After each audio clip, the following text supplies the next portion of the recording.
आणि ही दोस्ती आता कायम आहे का? संवाद आहे का?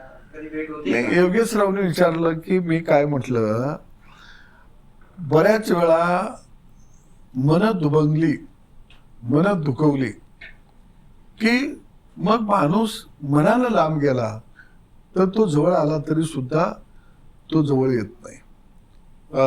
त्यांच्यापासून माझं जे अंतर पडलं, त्यांनी एक युनो समिती नेमलेली होती. युनोची मोठे विद्वान त्या समितीमध्ये होते आणि त्या विद्वानाने त्यांना अहवाल दिला आणि मला संघटनेत काढून टाकलं. दुर्दैव त्यांचं असं आहे की त्या युनोमधले बी सगळे त्यांना सोडून गेले आणि हळूहळू तेच बाहेर पडले. मला काढणारे ते बी आत राहिले नाही.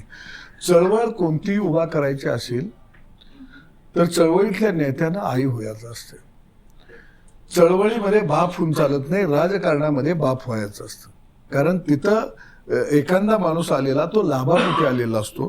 चळवळीमध्ये आलेला माणूस हा समाजासाठी आलेला असतो, समाजाच्या प्रश्नासाठी आलेला असतो.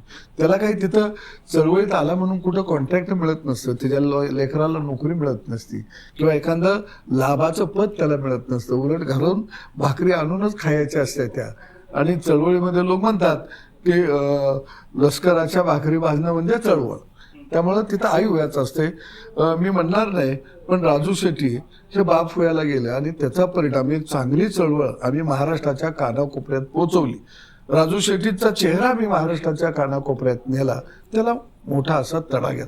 सदाभाऊ खोत एक नाव असल्यामुळं त्याची चर्चा होती, पण अशा अनेक सदाभाऊ खोत या स्वाभिमानी शेतकरी संघटनेत होते की त्यांनी राजू शेट्टीचं नाव मोठं केलं, पण ती माणसं खड्यासारखी बाजूला सारली.